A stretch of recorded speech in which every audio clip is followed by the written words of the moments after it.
الله وبركاته. رب اشرح لي صدري ويسر لي امري واحلل عقدة من لساني يفقهوا قولي. Assalamu alaikum wa rahmatullahi wa barakatuhu, everyone. Inshallah, we're going to be going over our grammar for lesson number 2 in course number 2. Inshallah, we'll be going over our pointer for the day. Inshallah, in today's class, we're going to be going over just one word, which is going to be wahaba.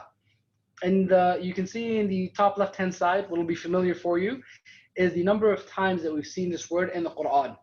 Wahaba, subhanAllah, has come in the Quran 22 times in its various forms. Inshallah, we'll go over them today. A quick little reminder for you, and in the interest of time and in the interest of revision, I'm going to go over it quickly. Just to recap, you'll see that you're going to see the same 3 columns that we typically see whenever we're going over any words in grammar. On the right-hand side, we see the madi, or the past tense. Remember TPI, it's down here to your right-hand side for masculine. And it was fa'ala, fa'alu, for he did, they did. And ta'tu, tumna. Fa'alta, you did. Fa'altu, I did. Fa'altum, you all did. Fa'alna, we did. So that's the right-hand side, the madi tense, something that already happened. And the TPI is down here. In the middle, you'll see the mudari tense, or the imperfect tense. Now, how do we say the TPI works? Because it's in the future, the hand goes up. Same thing, if we're talking about third party, we're pointing away. If it's you and I, we're pointing at each other. So, fa'ala turned into yaf'alu, yaf'aluna. He does or they do. Taf'alu, you do. Af'alu, I do. Taf'aluna, you all do. And naf'alu, I do. So you see, ta, na. I'm going to keep saying this over and over again. Inshallah, it'll become second nature. And then thirdly, in the left-hand side, the column you see is split into 2 parts. Top part we have is the amr form, or the command form. We're being told to do it. And what do we say? TPI, singular is 1 finger, plural is 4. So, if'al is to do, if'alu, do, you all. And the nahi, or the negative command form, we said is left to right, and it's 1 finger if it's singular, and 4 fingers if it's plural. It turns into la taf'al, don't do, or la taf'alu, don't do, you all. Lastly, and I'm going to keep saying this because inshallah this is the foundation and the backbone of our level 2 grammar, inshallah. It's going to be the same things over and over. At the bottom left-hand side, you see the 3 keys, if you want to. That is the nouns that are made from this verb. And so it's fa'il, and it's the TPI. Fa'il is the doer of an action. Maf'ul is the one on which that action is done. And fi'il is to do something, to do that act. So, alhamdulillah, this is the same format we're going to be using, and you're going to see it done over and over again. Now let's talk about weak letters. That was a new concept we introduced yesterday. And what are the weak letters? We said the weak letters are in 3. We have waw, ya, and alif. And why are they weak? We said a way to remember them is that's the sound that someone who's already weak and sick makes. And they go, ah, ooh, ee. They're displeasing sounds. They're sounds where someone who's weak and in discomfort comes from. I'm sure that's going to stick with you now, even if you didn't think about it before. And that's the point. Now, alhamdulillah, one other point we said was that if there is a weak letter in a word, the whole word becomes weak. So we said waw, alif, ya, those 3 letters.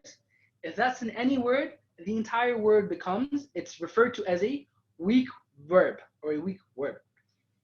One way to think about it is, if a man's or a person's injured, man, woman, child, anybody, if they hurt their arm, they will be injured. If their arm is weak, they will be weak. Similarly, the presence of a weak letter makes the whole word weak. Now, here are a few things that we need to think about. A quick recap, it's not in the slides here. We said that there are, almost 9,000 sound verbs in the Quran, and 9,000 weak verbs in the Quran, which is why we focus on the sound verbs in level 1, and we're focusing on a lot of the weak verbs in level 2.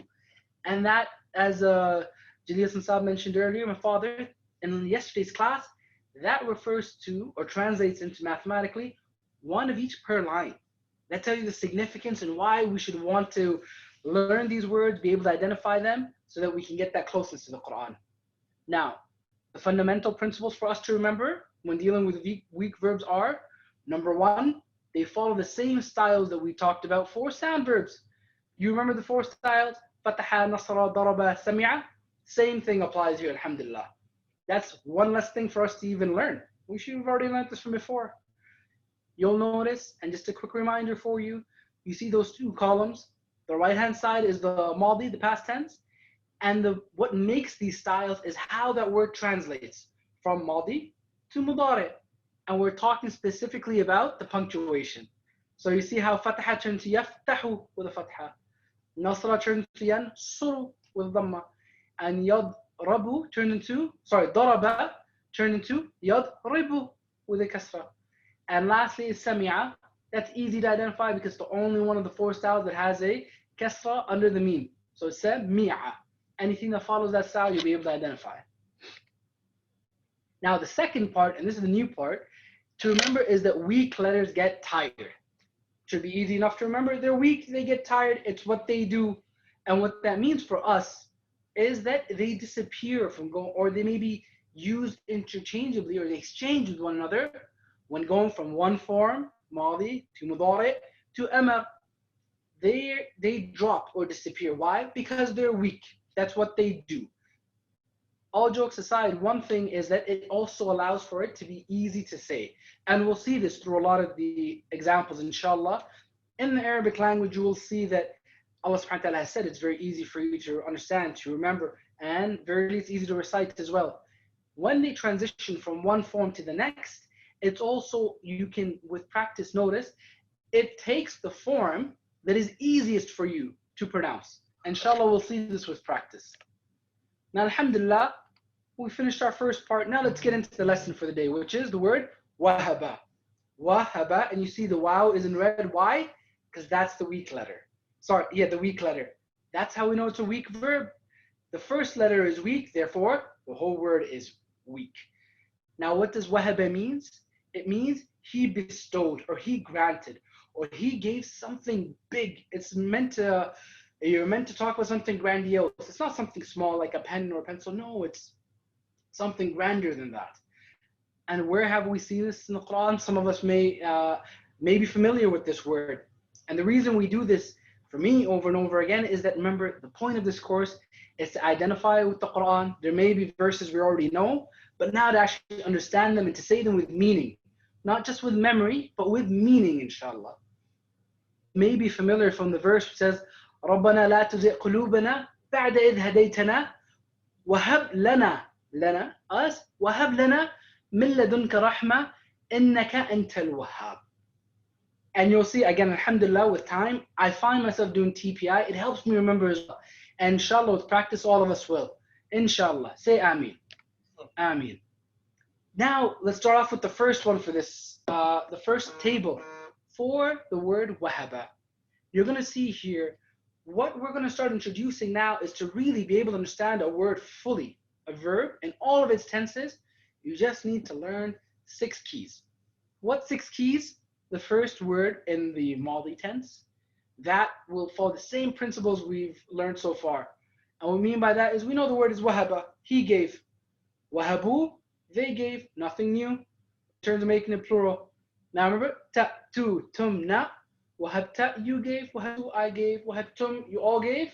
Wahabna, we gave. Nothing new.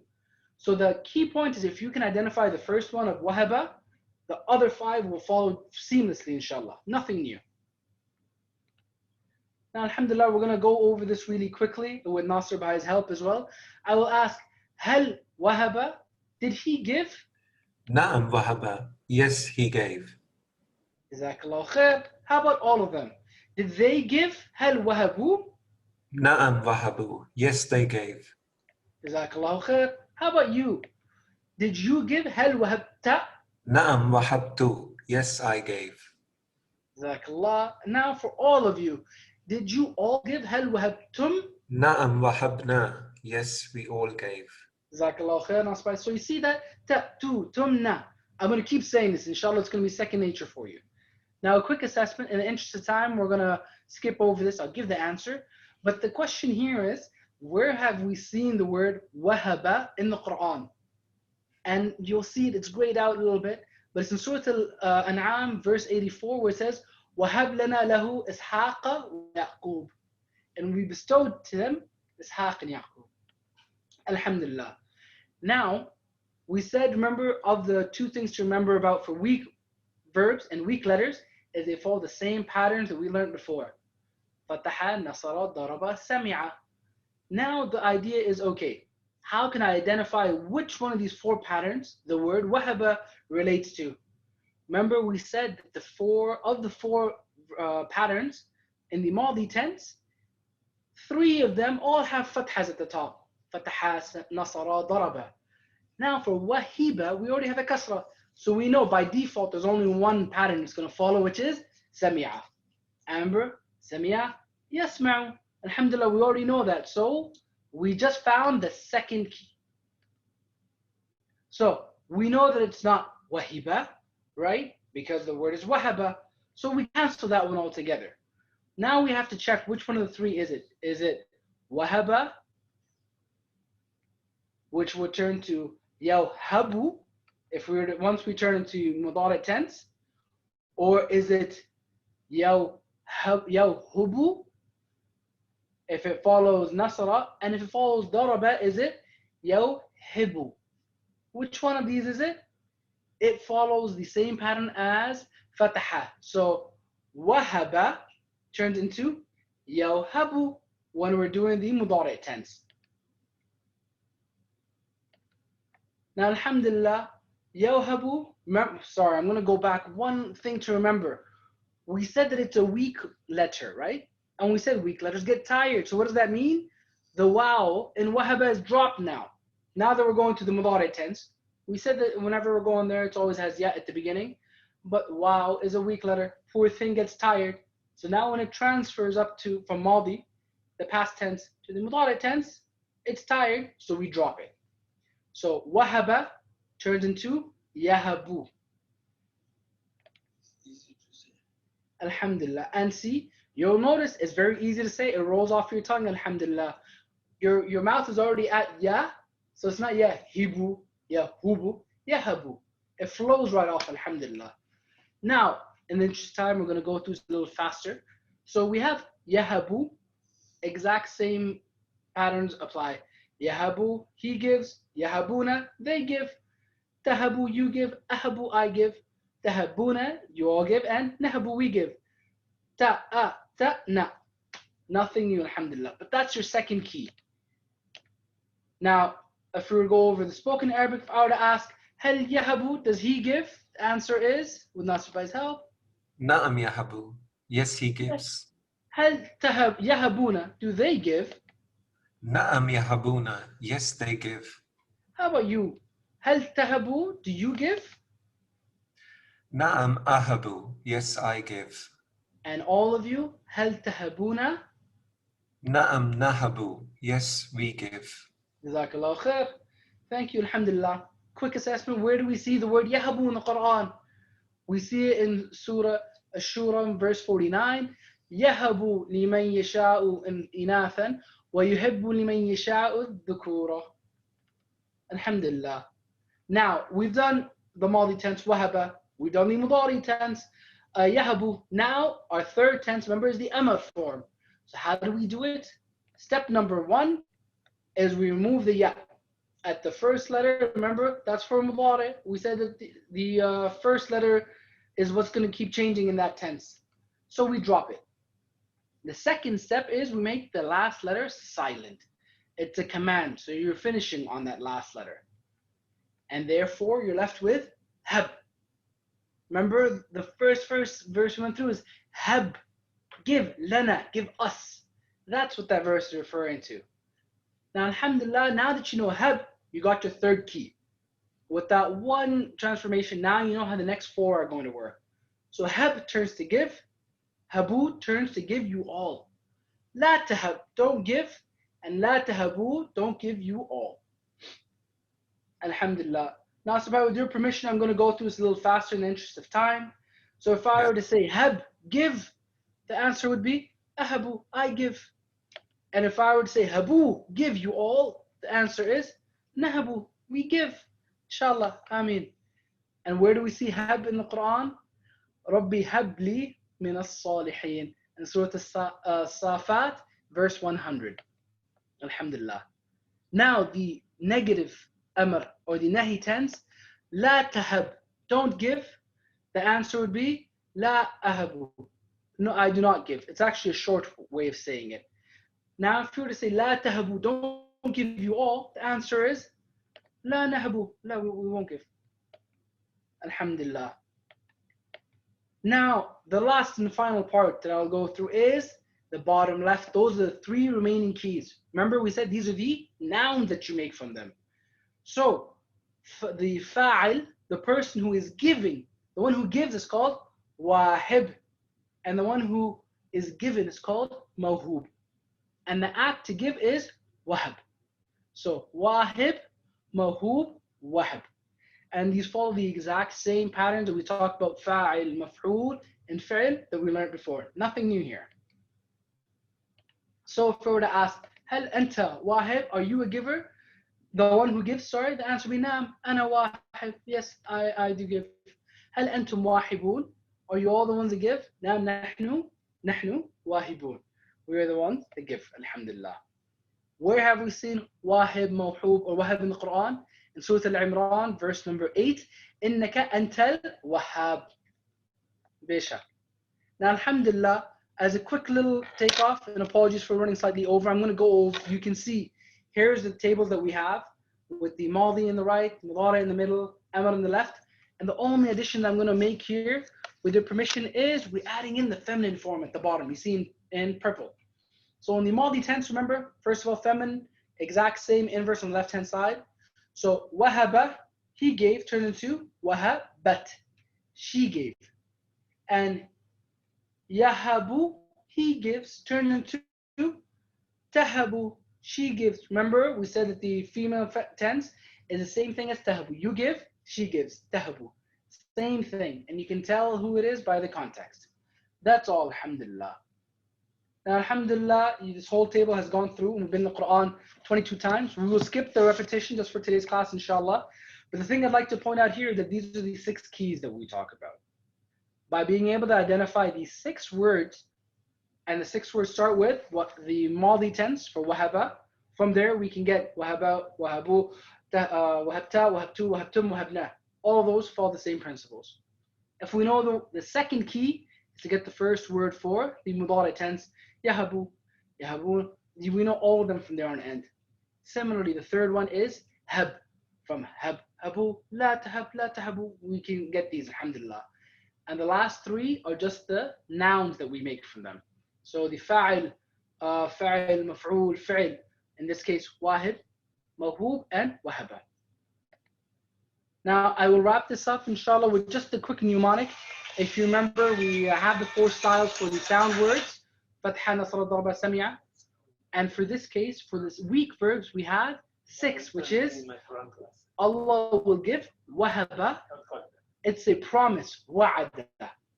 In fact, he said, qala, he will give more, zada.